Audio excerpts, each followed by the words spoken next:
Hey, welcome to this podcast. Myself, David Marshall, and my guide, Aaron, who you will hear on this podcast, welcome you to this brand new experience to help you understand the nature of who you are. We're going to be exploring the nature of your immortality, help you gain an actual experience of your true, deeper, broader nature, your soul consciousness. We're going to help you explore into past and future lives. We're going to take the lid off the latest spiritual understandings, and if you really want to gain an understanding that will transform your life, you're in exactly the right place. If you would like to download a free book, please go to thedreamwecallearth.com and you can download my book there. It's a beautiful spiritual story and there's some audio training as well, and I hope you enjoy it. Let's get on with the podcast and I hope you enjoy it. Take care. Welcome to this session. So the question that has been posed is, do I have to suffer? And so let's explore exactly what that could be. In order to understand suffering or experience, we need to go up and out, take the helicopter view, as it were, of what experience is and why you are having it. And so let's broaden our gaze, if you will, to your soul, your consciousness.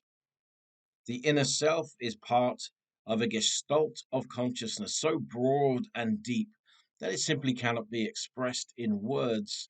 And yet, as we begin to understand more about the nature of consciousness, then we begin to focus our attention into areas that I can express to you.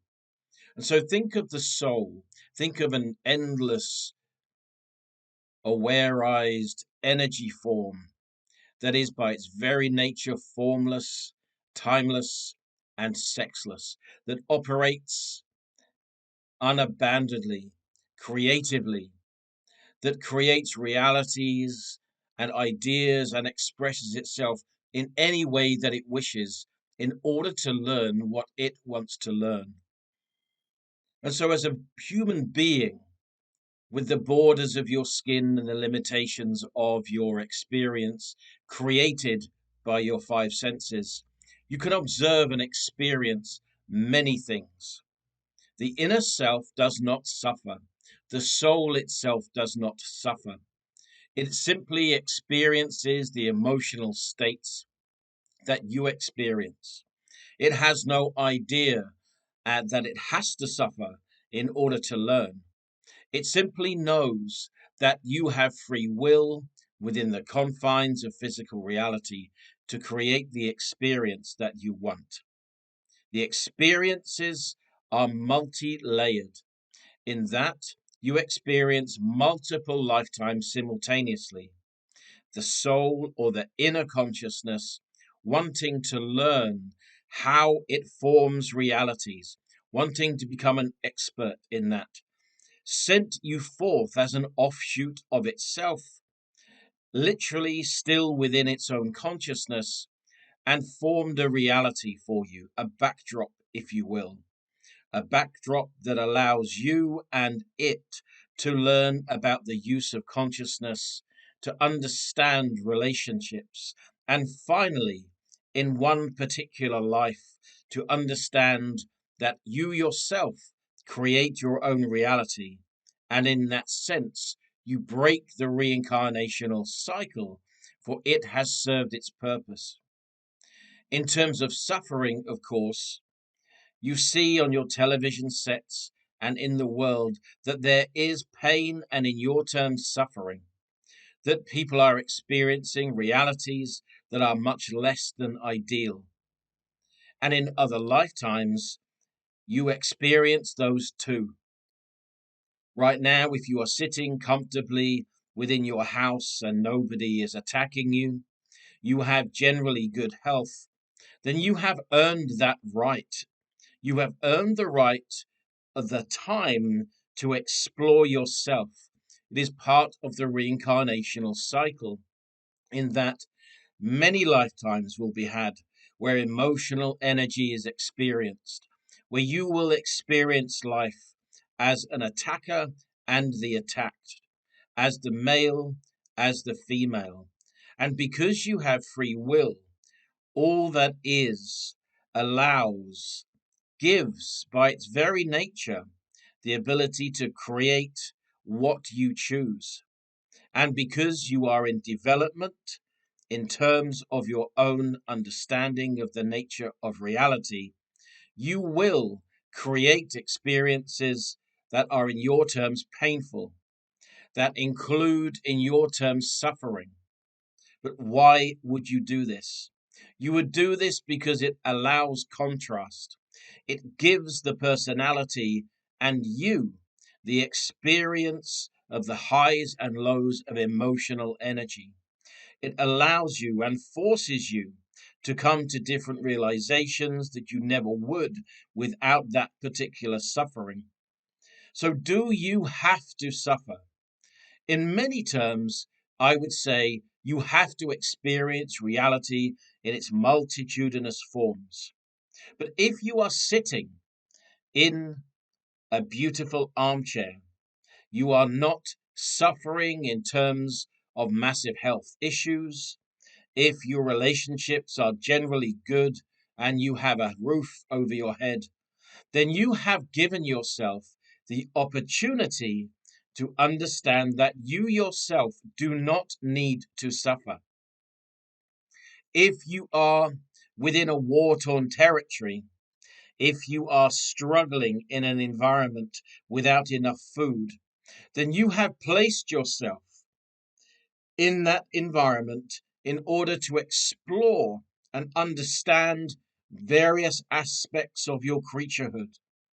However, I'm guessing that if you are listening to this, you have the luxury of time, that you are able to take your time in exploring the nature of who you are.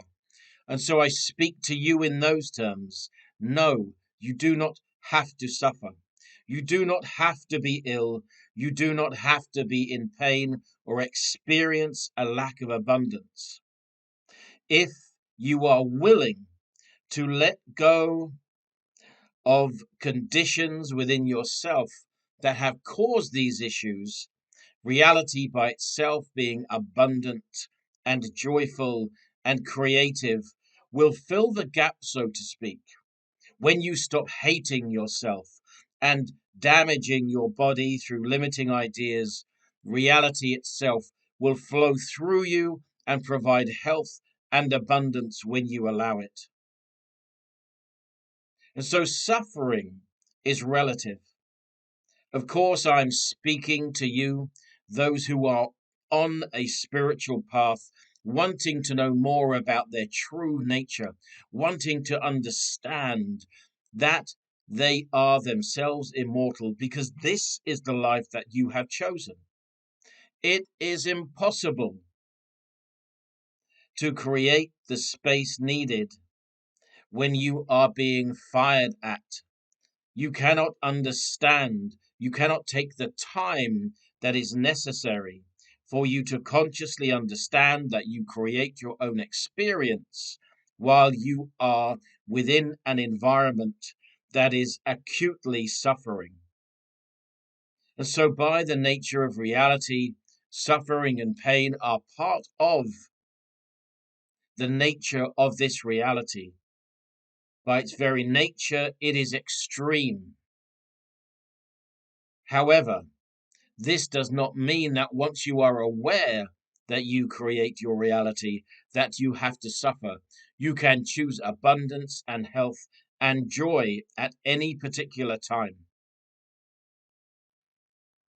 And so if you find that you are suffering, if you find that you are in relationships or abundance is not coming your way, you must understand, become the authority within your own life, and demand of yourself that you resolve these issues. The inner self, as part of all that is cooperative and abundant. It is aware of the answers that you seek, for you are part of it. And so learn to listen, learn to acknowledge your inner authority and your inner purpose. And in doing so, you will begin to release the limiting ideas that have caused you to suffer. If you are ill, focus on health. and abundance. If you are struggling financially, explore your ideas around money and self worth. Do you deserve to be free from limitation? Look at the core beliefs that you hold about reality itself. Do you believe that you are safe? If you are suffering in any way, I can guarantee, my friend, that you do not believe that you are safe. You do not believe that reality will support you. And those two beliefs, in the safety of the self, that reality itself is benevolent and will support your journey, and finally, that you deserve to be happy. These three triad of beliefs will serve you well as a conscious creator of your own experience. Finally, the belief that you do not have to suffer, you do not have to struggle, is one that you can embed within your conscious and subconscious mind. When you do, your unconscious will quite literally reach out into the reality, into all that is, and find circumstances and events and people to back up and reflect the idea that you yourself do not have to suffer, that you can be healthy, happy, and wise. I hope that helps. I send you the energy that is available to me over to you to remind you that you yourself create the reality that you experience. You are within the mind of your inner self. It is an inside job. Reality flows through you. And as it does, it reflects back to you your ideas and expectations, your conflicts, your triumphs. And when you claim the authority over all of those, you have taken a huge step in becoming the conscious creator and ending, in your terms, the reincarnational cycle that you yourself chose to embark upon.